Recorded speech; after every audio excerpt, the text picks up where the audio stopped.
On my wedding day, I discovered my husband did not love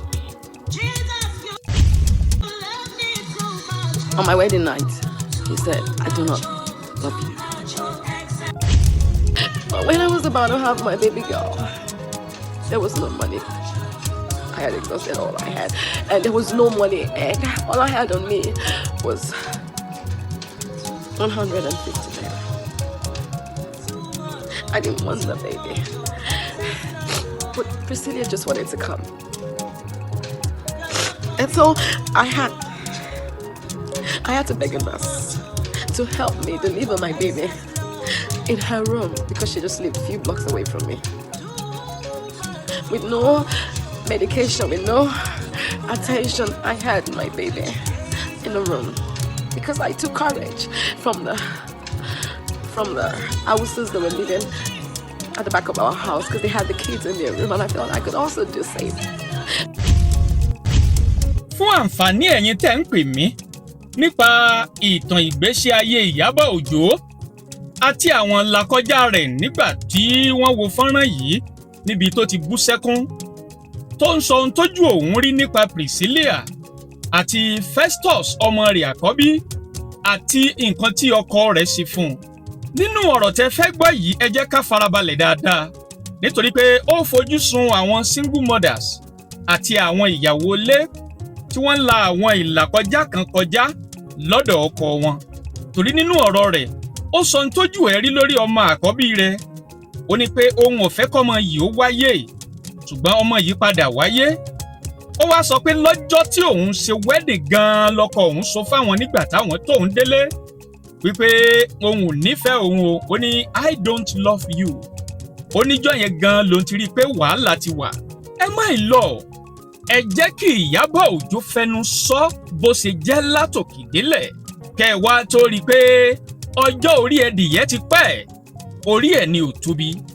Ohun tójú ẹ̀ rí lórí Priscilla àti gbogbo èèyàn ń pariwo lẹ́nìí tẹ́lẹ̀ fẹ́ mọ̀. Ó ní mo gbé wá fún yín. Ohun tójú ẹ̀ rí láàrin òun àtọkọ tó fẹ́ tẹ́lẹ̀ ni mo gbé wá fún yín. Ìgbésí ayé ọkọ rẹ̀ Adémídùn ó ní mo gbé wá fún yín. Bí wọ́n ṣe bẹ̀rẹ̀ ìgbésí ayé wọn, bí wọ́n sì ṣe lò ó, òun náà lẹ máa gbọ́ lẹ́nìí. Bí Iyabo Ojo ṣe bẹ̀rẹ̀ ìrìn àjò rẹ̀ pẹ̀lú Adémídùn Ojo, ẹ jẹ́ á máa gbọ́ lọ. In this part I share because I'm trying to give hope to a lot of mothers out there, both married and single mothers, that no matter what you go through trying to take care or raise your kids, you have to always find that inner strength to move on. No matter what life throws at you, always learn from it.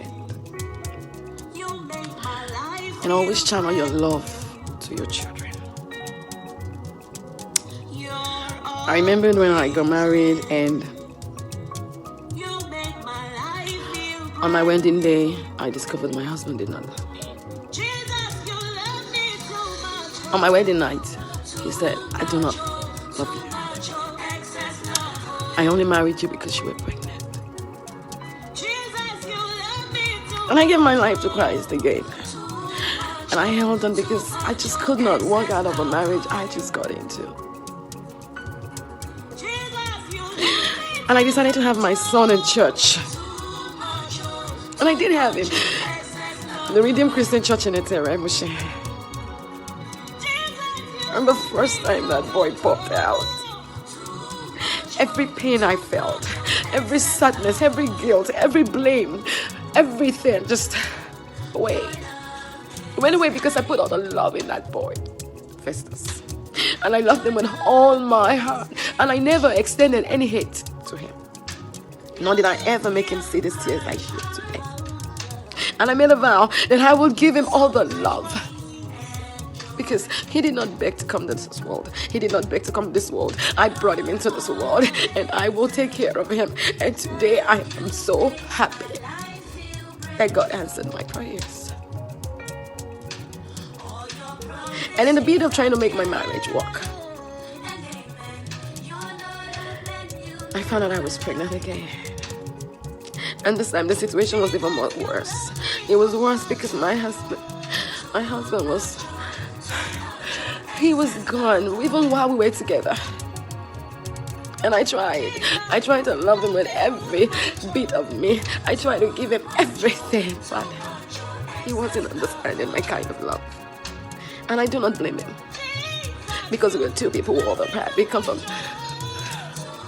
different families. Our thinking, our beliefs were so different. But when I was about to have my baby girl, there was no money. I had exhausted all I had, and there was no money, and all I had on me was 150 naira.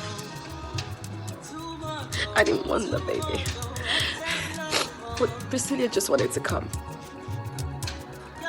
And so I had to beg a nurse to help me deliver my baby in her room, because she just lived a few blocks away from me. With no medication, with no attention, I had my baby in the room, because I took courage from the houses that were living at the back of our house, because they had the kids in their room, and I felt I could also do the same. I didn't care. And when she came, I fainted. I almost died. I lost a lot of blood. And my husband could not even take me to the hospital because he didn't have money at that time. But God saw me through. He saw me through. I didn't know what my kids were going to eat or what I was going to eat, but I knew God would do it. But I believed and I had faith and I stood strong. And I raised these kids. And ever since I had them, God has blessed me. You don't want to know what I have gone through. Fún àǹfààní àwa tí a gbédè òyìnbó púpọ̀, ẹ jẹ́ n sáré sọ díẹ̀ nǹkan tí Iyabo Ojo ń sọ nínú ọ̀rọ̀ rẹ̀. Ká tó wá sọ ìtàn nípa ọkọ rẹ̀, ká tó wá sọ bí òun àti ọkọ rẹ̀ ṣe pínyà, ká tó wá sọ bí àwọn ọmọ rẹ̀ ṣe lọ bá nílùú òyìnbó, ká tó wá sọ bí Iyabo ṣe jẹ́ kí àwọn ọmọ yìí mọ bàbá wọn, ká wá tó sọ ohun tó ṣẹlẹ̀ sí lénìí tó fi wá di pé gbogbo ẹ̀ di ẹkún ayọ̀ fún lénìí. Ọjọ́ 11 oṣù kẹta ó ní Iyabo Ojo ṣègbéyàwó. Ó wà nínú ìgbéyàwó yìí. Lọ́jọ́ tí wọ́n ṣe ìgbéyàwó gan-an lọ́kọ rẹ̀ sọ fún un pé òun ò nífẹ̀ẹ́, ṣùgbọ́n òun fẹ́ nítorí oyún tó ní. Iyabo Ojo sọ pé òun jẹ ìyà tó pọ̀ nínú ilé arákùnrin yìí. Ó ní bẹ́ẹ̀ ló ń di onígbàgbọ́ tóun lọ sílé ìjọsìn Rìdíìmù. Ó ní bẹ́ẹ̀ gẹ́gẹ́ lòun sì bímọ sílé ìjọsìn yìí, èyí tó wà ní Mùṣín ìlú Èkó. Ó ní ọ̀pọ̀ ènìyàn ló ń bú òun. Ó ní torí àìsówó sì lòun ti lọ bí ọmọ síbẹ̀. Ó ní ìyà tó jẹun ò kéré. Ó ní nítorí èyí òun nífẹ̀ẹ́ ọmọ òun púpọ̀. Òun kì í sì jẹ́ kí ìyà ó jẹ́ nígbà kọ̀ọ̀kan. Nítorí pé ọmọ yìí kọ́ ló sọ pé òun fẹ́ wáyé. Àwọn làwọn mú wáyé. Nítorí ìdí èyí ìyà ò gbọdọ̀ jọmọ náà. Nínú ọ̀rọ̀ rẹ̀, ó lóun kì í fẹ́ jẹ́ kí ọmọ yìí ó mọ̀ pé òun sunkún. Ó ní kódà kóun ó máa sunkún, tóun bá ti ráwọn ọmọ yìí lòun á máa rẹ́rìn-ín. Ó wá sọ àwọn ìyà púpọ̀ tó jẹ nípa bí ọkọ rẹ̀ kì í ṣe é sílé, bẹ́ẹ̀ ni kì í fowó oúnjẹ sílẹ̀.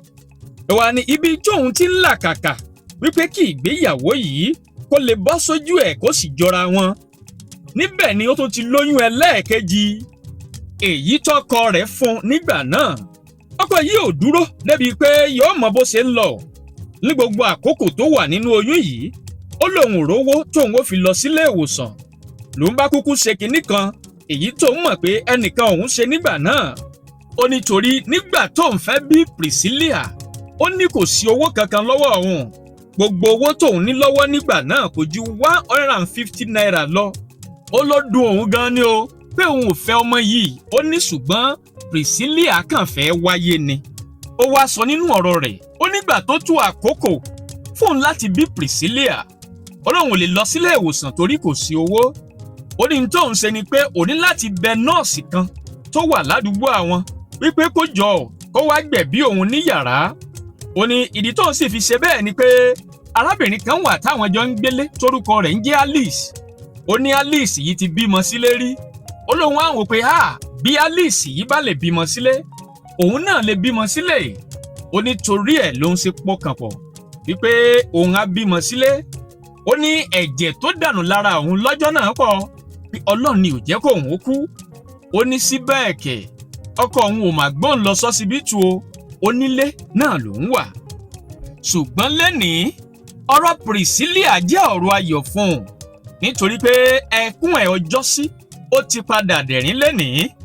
Ọmọ tí ó wáyé ọ̀hún tóun ò fẹ́ wáyé, ọmọ òun náà ló di olókìkí lẹ́nìí tí gbogbo ayé ń pariwo Priscilla ọmọ Iyabo Ojo. A bí Adémídùn Òjó tí í ṣe ọkọ Iyabo Ojo ní ọdún 1969. Ó sì jẹ́ abánigbọ́jà láti ìlú òyìnbó wá sí orílẹ̀-èdè Nàìjíríà. Ó jẹ́ oníṣòwò kan pàtàkì nípa bí ọjà ṣe ń wọlé àti bó ṣe ń jáde lórílẹ̀-èdè Nàìjíríà. Adémídùn Òjó ó náà ló jẹ́ ìfẹ́ àkọ́kọ́ fún Iyabo Ojo. Iyabo Ojo tó jẹ́ àgbà òṣèré ni. Orúkọ tí àwọn èèyàn sì mọ Adémídùn Òjó sí ní àpèjà orúkọ ẹ̀, òun náà ni James Adémídùn Òjó. Adémídùn Òjó ó jẹ́ oníṣẹ́ ara ẹni gẹ́gẹ́ bí a ṣe sọ ṣáájú. Lọ́wọ́lọ́wọ́ báyìí kò gbé orílẹ̀-èdè Nàìjíríà, New Jersey ló ń gbé, èyí tó wà ní United States of America pẹ̀lú àwọn ìyàwó èyí tó fẹ́ lẹ́yìn ìgbà tí ó fi Iyabo Ojo sílẹ̀, bẹ́ẹ̀ ni àti ọmọ rẹ̀. Òun náà sì ni bàbá àwọn ọmọ Iyabo Ojo méjèèjì, ìyẹn Festus Ọládùnjoyè Òjó àti Priscilla Àjọkẹ́ Òjó tí wọ́n jẹ́ ọmọ Iyabo Ojo. Bàbá wọn sì ni Adémídùn Òjó James. Ọmọ Yorùbá ni Adémídùn Òjó James, a sì bí nílùú Ìlaró, ìyẹn nípínlẹ̀ Ògùn ní Nàìjíríà. James Òjó Adémídùn jẹ́ onígbàgbọ́ tó sì kàwé ní Jones International University èyí tó wà nílùú òyìnbó. Iléèwé girama èyí tó wà nílàró òun náà ni ó ti kàwé girama ẹ̀. Lẹ́yìn tí ìgbéyàwó ẹ̀ wá forí sánpọ́n tó padà lọ sílùú òyìnbó, ó padà fẹ́ ọmọbìnrin kan èyí tí wọ́n jọ ń gbé ní New Jersey tó wà nílùú òyìnbó báyìí pẹ̀lú ọmọ 30 ọdún ló wà nígbà tó fẹ́ Iyabo Ojo, tí Iyabo Ojo sì jẹ́ ọmọ ọdún 21 ní títí ẹ̀. Iyabo Ojo orúkọ tó ń jẹ́ tẹ́lẹ̀ òun náà ni Iyabo Ògúnró, ṣùgbọ́n nígbà tó fẹ́ Adémídùn Òjó James òun náà ló yí orúkọ rẹ̀ padà sí Iyabo Ojo. Iyabo Ojo ṣègbéyàwó ní ọjọ́ 11 oṣù kẹta ọdún 1999 tí ayé sì gbọ́ tọ́run mọ̀ nígbà náà. Ṣùgbọ́n ní ọjọ́ alẹ́ ìgbéyàwó rẹ̀ tí wọ́n délé, òun náà ló pe Iyabo Ojo jókòó, ló sọ fún un pé mi ò nífẹ̀ẹ́ rẹ o, ṣùgbọ́n torí oyún tó o ní, òun náà ni mo sì fẹ́ ẹ. Ọjọ́ náà ni Iyabo Ojo ti mọ̀ pé ẹ̀wà kì í ṣoúnjẹ àjẹsùn. Nínú ìfọ̀rọ̀wérọ̀ kan èyí tí wọ́n ṣe fún Iyabo Ojo, níbẹ̀ ni ó ti sọ pé ìgbéyàwó òun forí sánpọ́n nítorí pé ọkọ tóun fẹ́, ó fẹ́ òun pẹ̀lú oyún. Ṣùgbọ́n ní alẹ́ ọjọ́ ìgbéyàwó, òun náà lọ sọ fóun wípé òun ò nífẹ̀ẹ́ òun o. Ó ní torí pé ó fẹ́ òun nítorí oyún, kì í ṣe nítorí ìfẹ́. Tá a bá wò dáadáa, ọ̀pọ̀lọpọ̀ ìgbéyàwó tí oyún bá sopọ̀, irú ìgbéyàwó bẹ́ẹ̀ kì í tọ́jọ́. Torí pé nígbàkúùgbà tí ọkọ bá ti ń wò ó, ló máa ń rí i pé kì í ṣerú ẹni tó yẹ kóun fẹ́ lè yé. Ṣùgbọ́n nítorí oyún, òun náà ló ń ṣe ṣàánú ọmọbìnrin yìí. Nípa bẹ́ẹ̀, ọ̀pọ̀lọpọ̀ irú ìgbéyàwó báyìí ni wọ́n máa ń fìyà jẹ irú obìnrin bẹ́ẹ̀. Iyabo Ògúnró tá a mọ̀ sí Iyabo Ojo, ó jẹ́ gbajúgbajà òṣèré Yorùbá, òǹkọ̀tàn ni, ajìjàgbara ni, ẹni tó sì gbajúgbajà nílẹ̀ Yorùbá lórílẹ̀‐èdè Nàìjíríà káàkiri ni. Ó ti kópa nínú eré tó lé ní 100 lórílẹ̀‐èdè Nàìjíríà. Priscilla Àjọkẹ́ Òjó, ọmọ rẹ̀ obìnrin àkọ́kọ́ tí ó bí fún Adémídùn, ni ó bí ní ọdún 2021, ìyẹn ní ọjọ́ 13 oṣù kẹta 2021. Priscilla Òjó yìí náà ti kópa nínú ọ̀pọ̀lọpọ̀ eré tó jẹ́ eré orí ìtàgé, òun pẹ̀lú sì jẹ́ content creator. Festus Òjó tó jẹ́ ọmọ ẹ̀ àkọ́bí, ìyẹn ni ó bí ní ọjọ́ 21 oṣù kẹfà 1999. Lẹ́yìn tí Iyabo Ojo àtọkọ rẹ̀ ti kọra wọn tán, ǹjẹ́ wàá lè sọ pé James Ojo Adémídùn kò sí ojúṣe rẹ̀ lẹ́yìn ìgbà tí àwọn méjèèjì ti kọra wọn sílẹ̀ bí? Iyabo Ojo ṣe kinní kan, ó jẹ́ kí àwọn ọmọ rẹ̀ wọ́n mọ bàbá wọn, ṣùgbọ́n wọ́n mọ bàbá wọn ní 2018 lẹ́yìn bíi ọdún 6 tí wọ́n ti rí bàbá wọn gbẹ̀yìn tí wọ́n yìí ti jìnnà síra wọn.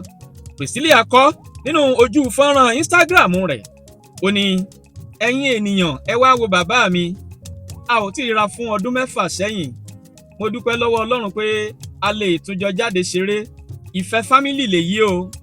Lẹ́yìn èyí náà ni Festus Ọládùnjoyè Òjó kọ pẹ̀lú fọ́tò rẹ̀ pé bàbá mi rèé o, bàbá mi nìyẹn fún ẹ̀yin tó ń yà lẹ́nu. Àti bí mo ti ṣe rí i, a ò tí ì ríra bíi ọdún 6 sẹ́yìn, ṣe ló dàbí ọ̀sẹ̀ 6 báyìí lẹ́yìn ìgbà tá a ti ríra gbẹ̀yìn. Ìkọ̀sílẹ̀ àwọn méjèèjì náà ló sọ Iyabo Ojo di single mother lẹ́yìn ìgbà tí wọ́n sì kọra wọn, kálukú ń gbé ìgbé ayé ẹ̀ lọ́tọ̀ọ̀tọ̀. Iyabo Ojo wá sọ nínú ọ̀rọ̀ rẹ̀, ó ní ọkọ tó òun fẹ́ ó ní ló sọ òun di aláìní. Ó ní ìgbà àkọ́kọ́ tí òun máa mọ ohun tó ń jẹ́ òṣì láyé òun nìyẹn, ìyẹn nígbà tí òun fẹ́ Adémídùn Òjó. Ó sọ èyí di mímọ̀ nígbà tí wọ́n ń fi ọ̀rọ̀ wá lẹ́nu wò lórí ètò kan tá a pè ní Token Moment, èyí tí Token Makinwa jẹ́ atọ́kùn fún. Iyabo Ojo sọ ọ̀pọ̀lọpọ̀ ọ̀rọ̀ lórí ọkọ rẹ̀ àti ìdí tó fi ń jẹ́ Iyabo Ojo dèní. Ó ní tóun ò bá lọ sí kọ́lẹ́ẹ̀jì ni, bóyá òun ò bá ti mọ tí ìṣẹ́ jẹ́. Ó ní nínú ilé àwọn tí òun ń gbé ní Ọba Níkòró lÉkòó, ó ní àwọn ní ẹ̀rọ amúnáwá tó jẹ́ pé tí wọ́n bá ti lọ báyìí ọwọ́ kan náà ni iná jẹnẹrétọ̀ yìí máa tàn. Nígbà tóun gbé ọ̀dọ̀ ìyá òun nígbà náà, ó ní nígbà tóun wá fẹ́ Adémídùn Òjó lòun mọ̀ pé kinní kan wà tó ń jẹ́ ìyà. Ó nítorí òun ò rírú ẹ̀ rí, òun sì ń fara dà pé ayé tuntun kan lèyí, bí àwọn sì máa já sójú ẹ̀ lọ́jọ́ kan. Ó ní ṣùgbọ́n kàkà kó dẹ̀ lára ewé àgbọn onílé náà ló sì ń le sí i. Bẹ́ẹ̀ ọkọ òun kò fìfẹ́ òun torí pé kì í tún wálé. Ó ní nígbà tí ìgbéyàwó àwọn forí sánpọ́n, ó ní àwọn ọmọ òun ò tètè mọ̀, ìyẹn Festus àti Priscilla, wípé ìgbéyàwó ti forí sánpọ́n. Ó ní Priscilla jẹ́ ọmọ ọdún 15 nígbà náà tóun sì ti ń kó pa. Nínú ọ̀rọ̀ rẹ̀ ó lóun gbìyànjú wípé ààyè rẹ̀ kò yọ sílẹ̀ rárá, wípé bàbá wọn ò sí pẹ̀lú wọn.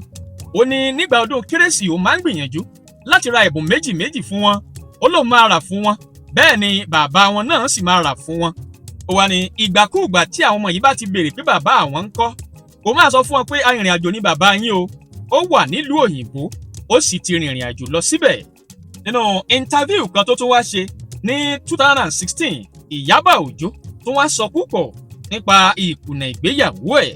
Ó ní bí ọkùnrin bá fẹ́ ni pẹ̀lú ìdí kan, ó ní wàhálà ńlá ni nítorí pé oyún ló so òun àtọkọ òun pọ̀, kì í ṣe ìfẹ́.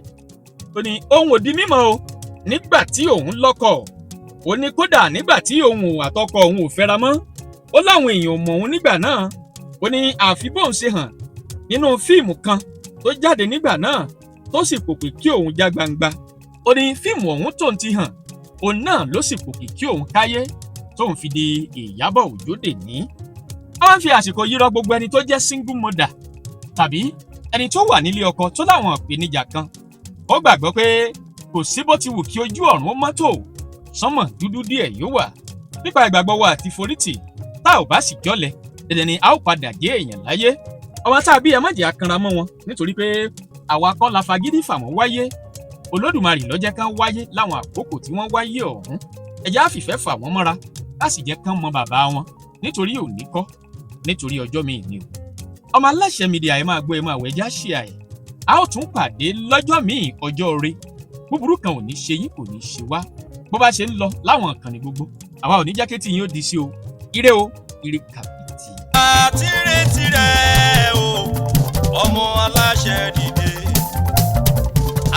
Àtirẹ̀ o, ọmọ Aláṣẹ dìde. Wá bá wa sọ̀rọ̀ ìjìnlẹ̀, ká lè mọ bí ayé kọrí sí. Wá bá wa sọ̀rọ̀ ìjìnlẹ̀, ká lè mọ ìgbésẹ̀ tó yẹ ká gbé. Ọmọ Aláṣẹ.